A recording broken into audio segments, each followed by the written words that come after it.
বন্ধুরা, আজকে একটা নতুন গল্প নিয়ে আসলাম তোমাদের মাঝে। এটা সত্য এবং বাস্তব জীবনের ঘটনা। শেষ পর্যন্ত শোনার অনুরোধ রইল। শুনলে তোমার মধু চলে আসবে। দেরি না করে চলো শুরু করা যাক। শীতের রাতে আমি, আমার বড় আপু এবং তার বান্ধবী একসাথে শুয়েছিলাম। বাড়ি ভর্তি মেহমান, জায়গা না থাকায় যা হল আর কি। আমি, আপু এবং তার বান্ধবী রাতে একসাথে ঘুমানোর পর গভীর রাতে ঘুমের মধ্যে আমি অনুভব করলাম কেউ আমার সাথে এলোপাতাড়ি করার চেষ্টা করছে। ঘুম থেকে চোখ মেলে দেখি আপু এবং তার বান্ধবী মিলে আমাকে যা করল তা শুনলে বন্ধুরা তোমাদের মাথা ঘুরে যাবে। বন্ধুরা, গল্পটি অনেক ইন্টারেস্টিং। আশা করি পুরো গল্পটি তোমরা খুব মনোযোগ সহকারে শুনবে। তাহলে চলুন বন্ধুরা, গল্পটি শুরু করি। গল্পটি শুরু করার আগে বন্ধুরা, তোমাদের নিকট আমার বিশেষ অনুরোধ, দয়া করে তোমরা আমার চ্যানেলটি সাবস্ক্রাইব করে আমাকে সাপোর্ট করবে। হ্যালো বন্ধুরা, আমি আমজাদ হোসেন। আজকে আমি তোমাদের মধ্যে যে গল্পটি বলবো সেটি হলো আমি যখন ক্লাস 9-এ পড়ি। বন্ধুরা, তখন কিন্তু আমার বয়ঃসন্ধিকাল। বয়সের তার নাই, শুধু চোখের মধ্যে রঙিন অনেক কিছু ঘুরপাক খায়। আর নতুনের সন্ধান করি, কিভাবে একটু নিজেকে ভালো রাখা যায়। মাঝে মাঝে বিভিন্ন রকমের ইন্টারেস্টিং গল্পের বই পড়ি।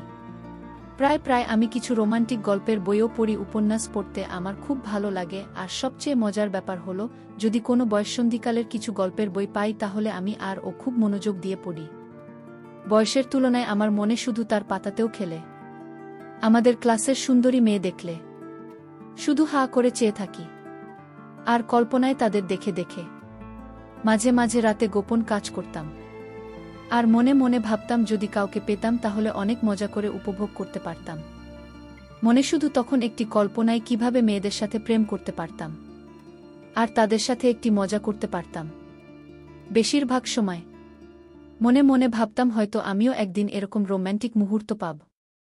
আমার জীবনেও কোনো না কোনো এক সময় এরকম সুবর্ণ সুযোগ আসবে। মনের মধ্যে সব সময় উতাল পাতাল ঢেউ উঠত। মাঝে মধ্যে বিভিন্ন ধরনের মজাদার গান শুনতাম।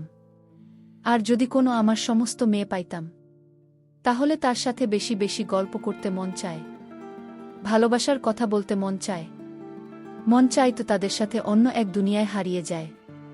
মোট কথা বন্ধুরা, আমার মধ্যে তখন পুরোপুরি বয়ঃসন্ধিকালের পরিবর্তন। আমার মাঝে তখন প্রায় স্পষ্ট বোঝা যাচ্ছে গলার আওয়াজ, সব কিছুই বড় হয়ে গেছে, এমনকি নিচেও প্রচুর গজিয়েছে।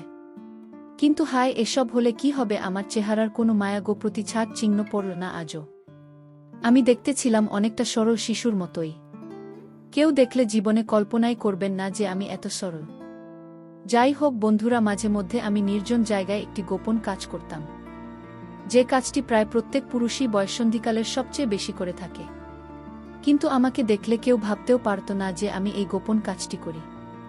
মাঝে মধ্যে স্নান করতে গিয়েও ওয়াশরুমে পানিতে ছেড়ে দিয়ে মনের ইচ্ছামতো সুন্দরী মেয়েদের কথা ভাবতাম আর ইচ্ছামতো এই কাজটি করতাম। যাই হোক বন্ধুরা, মূল ঘটনায় আসি। আমার বাবা একজন ব্যবসায়ী, মা গৃহিণী। আমরা এক ভাই এক বোন। বলতে পারেন আমাদের সুখী পরিবার। বোন হল আমার বউ। আমার বোনের নাম উর্বশী। সে আবার ঢাকা বিশ্ববিদ্যালয়ে অর্থনীতি বিভাগে পড়ে। আমার বোনটি অনেক কিউট এবং মিষ্টি। কি দারুণ তার চেহারা! ছোটবেলায় সে আর আমি একসাথে থাকতাম। তাকে নিয়ে কত কানামাছি খেলতাম। যাই হোক, এখন আমিও বড় হয়ে গেছি, সেও বড় হয়ে গেছে। কিন্তু সে আমার থেকে অনেক বড়, প্রায় 6 বছরের বড়। তার দৃষ্টিতে এখনও আমি খোকা। আমার বড় বোন আমাকে অনেক ভালোবাসত। সে ঢাকা ইউনিভার্সিটিতে একটি মেসে থাকে। বছরে 2-4 বার আসে বাড়িতে বেড়ানোর জন্য। কিন্তু ঢাকা ইউনিভার্সিটিতে পড়তে গিয়ে যে আমার বড় বোন এত সুন্দর আর স্মার্ট হয়ে গেছে তা মাঝে মাঝে সে বাড়িতে আসলে বুঝতে পারতাম। মোট কথা, সে এত সুন্দর আর এত লাবণ্যময় এবং আবেদনময় হয়ে গেছে তা আগে আমার চোখে কখনো ধরা পড়ে নাই। তাকে দেখলে মনে হয় যেন সুপার হিরোইন। কি বলব বন্ধুরা, যদিও সে আমার নিজের বোন, তারপরেও তাকে দেখে আমার মাথা ঘুরে যায়। মাঝে মধ্যে মনে হয় আমি তার প্রেমে পড়ে যাই। আবার সেই সাথে প্রচুর মেধাবী বটে। কি যে করি, মাথায় কোনো আইডিয়া আসছে না। তখন মাথায় এক শয়তানি বুদ্ধি কাজ করে। আপু যখন বাড়িতে আসত তখন প্রায় আমি লুকিয়ে লুকিয়ে তার বিভিন্ন দৃষ্টিভঙ্গি দেখতাম। কি সুন্দর দেখতে! তাকে দেখলেই মনে হতো আমি তার প্রেমে পড়ে যাই। দেখার সাথে সাথে আমার হয়ে যেত, তারপরেও মনে মনে ভাবতাম যদি আমার বোনকে আমি ফাঁদে ফেলতে পারতাম তাহলে হয়তো আমার মনের আশা পূর্ণ হতো। এত সুন্দর, এত লাবণ্যময়, হয়তো আমি আর জীবনে কোনোদিন পাব না, এই ভেবে ভেবে আমার দিন কাটতে লাগল। কিন্তু এই দুঃখে আমার বেশি দিন থাকতে হয়নি। আমার জীবনে কিছুদিন পরেই এমন একটি ঘটনা ঘটল, যা চিন্তা করলে এখনও আমার সারা শরীরে এক ধরনের পুলক অনুভব হয়। আমার প্রথম কাজের অভিজ্ঞতা। আমার মনে হয় ঘটনাটি লিখে আপনাদের বোঝাতে পারবো না। মনে হচ্ছিল জীবনের চাইতে সুখ আর কিছু হতে পারে না। তারপরও আপনাদের বলছি ঘটনাটি অনেক আগের। 2022 সালের ডিসেম্বর মাস। বার্ষিক পরীক্ষার সবেমাত্র শেষ হয়েছে, অনেক ফিট আইন। তার উপর আমাদের গ্রামেও প্রচণ্ড শীত পড়েছে। শীতের কারণে ঘর থেকে তেমন বের হতে পারছিলাম না। এমন সময় আমার উর্বশী আপু ফোন করে জানাল সে নাকি তার এক বান্ধবীকে নিয়ে গ্রামের বাড়িতে আসছে। উর্বশী আমার বড় বোন। ও গত বছর ঢাকা ইউনিভার্সিটিতে অর্থনীতি বিভাগে চান্স পায়, তাই পড়ালেখার সুবিধার্থে ও ঢাকায় থাকে। বছরে 2 থেকে 4 বার গ্রামে আসে। আপু এই প্রথম কোনো বান্ধবীকে নিয়ে গ্রামে আসছে, তাই ঘরের সবাই আনন্দিত। ঘরের সবাই বলতে আমি, মা আর বাবা ছাড়া তো আর আমাদের কেউ নেই। উর্বশী আপু জানাল ওরা ডিসেম্বর মাসের 25 তারিখ গ্রামে আসবে, বল থাকবে সপ্তাহখানেক। এই কথা শুনে তো আমি আনন্দে আত্মহারা বড় বোন ও তার বান্ধবীর জন্য তখন থেকেই অপেক্ষা করা শুরু করলাম। অপেক্ষা করতে করতে যেন আমার দিন কাটছিল না। দেখতে দেখতে 25 তারিখ চলে এল। আমি যতটা সম্ভব পরিপাটি হয় তাদের অপেক্ষা করতে লাগলাম। সন্ধে 7টার সময় আপু আর তার বান্ধবী আমাদের বাড়িতে পৌঁছলেন। ঘরে ঢুকেই আপু বলতে লাগলেন, গ্রামে এত ঠান্ডা রে বাবা, সারা গা একেবারে কাঠ হয়ে গেল। একটু বিশ্রাম নেওয়ার পর আপ ও তার বান্ধবীকে আমাদের সাথে পরিচয় করিয়ে দিতে লাগলেন। আপুর বান্ধবীর নাম রামেলা। গ্রামে তাকে দেখার সাথে সাথে আমি আরও পাগল হয়ে গেলাম। সে তো দেখছি আমার আপুর চাইতে আরও বেশি সুন্দরী, কিত আশা চেহারা। দেখে মনটা শান্তিতে ভরে গেল। রামেলা তাই জিন্স প্যান্ট আর হলুদ রঙের সোয়েটার পরেছে। আমার চোখের মধ্যে সবকিছু জ্বলজ্বল করে ভাসছে, কিন্তু সোয়েটারের আড়ালে তাকে খুব স্পষ্ট বোঝা যাচ্ছে। তবে দেখেই বোঝা গেল তার সব কিছুই খুব চমৎকার। আপু মা বাবার সাথে রামেলার পরিচয় করিয়ে দেওয়ার পর আমার কাছে আসলো। রামেলাকে বলল, এই হলো আমার ভাই আমজাদ হোসেন, দেখতে হালকা পাতলা হলে কি হবে, এবার ক্লাস 10 এ উঠবে। তারপর আপুর আমাকে বলল, আমজাদ হোসেন খুব লাজুক ছেলে। আমার বোন তার বান্ধবীকে বলতে লাগল, দেখলাম এলা তোকে দেখে আমার ভাইটা কি লজ্জা পাচ্ছে। রামের সাথে সাথে আমাকে বলল, হোসেন ভাই, আমাকে তোমার লজ্জা পাওয়ার কিছু নেই। আমি তো তোমার বোনের বান্ধবী, মানে বনে তো। প্লিজ ভাইয়া, তুমি আমাকে দেখে লজ্জা পেও না। তুমি আমার সাথে ফ্রেন্ডলি কথা বলবে, তোমার আপুর সাথে যেরকম কথা বলো। আমি হ্যাঁ রোধক মাথা নাড়লাম। এভাবেই রামের সাথে আমার প্রথম আলাপ। হয়তো সময় গড়াল দেখতে দেখতে রাত 10টা বেজে গেল। মা আমাদের ডাকলেন খাওয়ার জন্য। ইতিমধ্যে রামের সাথে আমার অনেক ভাব জমে গেছে। খাওয়া দাওয়া শেষ হতে হতে প্রায় 10টা 30 বেজে গেল। 10টা 30 আমাদের গ্রামের হিসাবে অনেক রাত, তাই স্বাভাবিকভাবে ঘুমানোর কথা উঠল। আমাদের বাড়ি খুব বড় যে তেমন নয়, ছোটখাটো, তবে একটি ছোট পরিবারের জন্য মানানসি। অতিথি কেউ এলে ঘুমানোর জন্য একটু সমস্যা দেখা দেয়। 2টাই সোনার রুম। এ রুম এ মা আর বাবা ঘুমান, অন্যটায় আগে আমি আর আপু ঘুমাতাম। আপু আর আমার বিছানা যদিও আলাদা ছিল, তারপরও এক রুমে থাকতে হতো, যেহেতু আপু ঢাকা থেকে আসছেন। সাথে তার বান্ধবী ও তাইমা আগে থেকেই 2টা বিছানায় সুন্দর করে রেখেছেন। শীতের সময় বিদায় 2টা বিছানায় প্রকাণ্ড সাইজের লেপ রাখা হয়েছে। তো বিছানা যখন 2টি, তাই কে কোনো বিছানা ঘুমাবে তা নিয়ে আমি, আপু আর রামেলা ভাবতে শুরু করলাম। ভাবতে ভাবতে আমরা ঠিক করলাম, ঠিক হলো, আমি আর রামেলা এক বিছানা, আর ডান ওটা আপনি ঘুমাবে।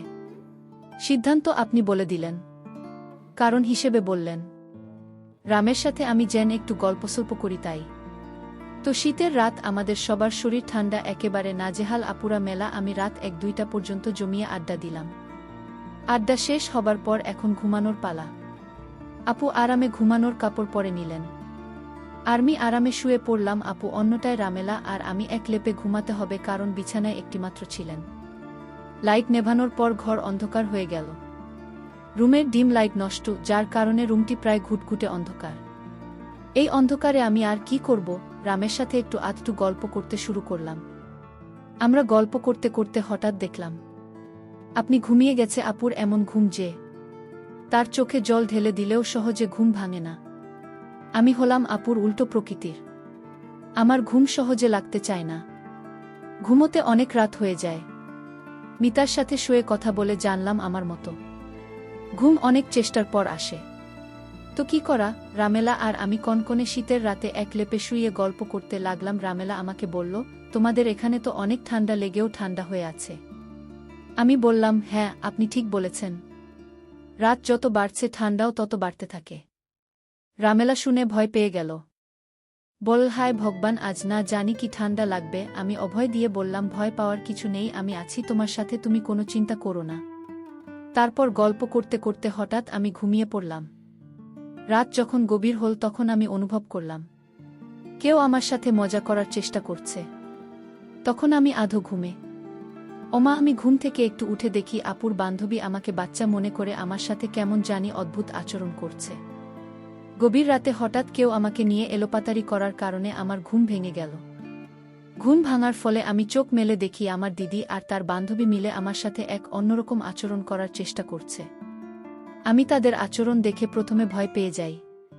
তারপর তারা আমায় বলে, তুমি যদি আমাদের কথা শোনো তাহলে আমরা তোমাকে কিছু করব না, আর যদি না শোন তাহলে মেরে ফেলব। আমি বললাম, না আপু, আমি তোমাদের সব কথা শুনব। আর আমিও তখন মনে মনে ভাবলাম, এত মেঘ না চাইতেই জল। এতদিন আমি মনে মনে যা পোষণ করতাম তা তো দেখি আজ আমার হাতের মুঠোয় ধরা দিয়েছে। তারপর আমি তাদের প্রস্তাবে রাজি হয়ে গেলাম। বন্ধুরা তারা দুইজন আর আমি একা।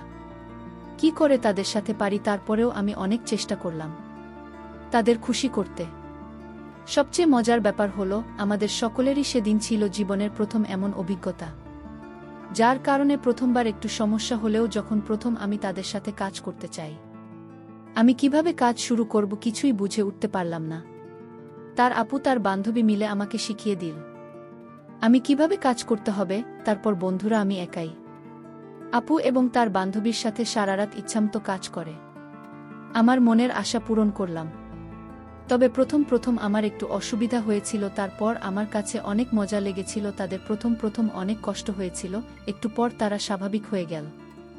বন্ধুরা, প্রকৃতপক্ষে সেদিনের রাতটা আমার জীবনের স্মরণীয় রাত। সেদিন এত আনন্দ পেয়েছিলাম যা তোমাদের ভাষায় বোঝাতে পারব না। তারপর বন্ধুরা প্রায় এইভাবে এক সপ্তাহ পর্যন্ত আমাদের হয়েছিল। এক সপ্তাহ পর আমার আপু এবং তার বান্ধবী ঢাকায় চলে গেলে। তবে তারা ঢাকা চলে যাওয়ার কারণে কিছুদিন আমার মনটা খারাপ ছিল। এতদিন তাদের কাছ থেকে আমি যা পেয়েছি হয়তো তা আমি আর কোনোদিন পাব না, এই ভেবে আমার চোখে জল চলে আসলো। তারপরেও নিজেকে সান্ত্বনা দিলাম, যাই হোক, অবশেষে অনেক দিনের ক্ষুধার্তের মধ্যে একটু খেতে পারলাম। যা খেলেছি তাতে 6 মাস চলবে। বন্ধুরা, এর পরেও আমার আপু যদি ঢাকা থেকে আসত তার সাথে আমার এরকম হতো। আস্তে আস্তে আমিও তার সাথে একদম ফ্রি হয়ে গেছিলাম। বন্ধুরা, এর পর থেকে আপনি যখনই ঢাকা থেকে আমাদের বাড়িতে আসত তখনই সে আর আমি এরকম ইন্টারেস্টিং কাজ করতাম।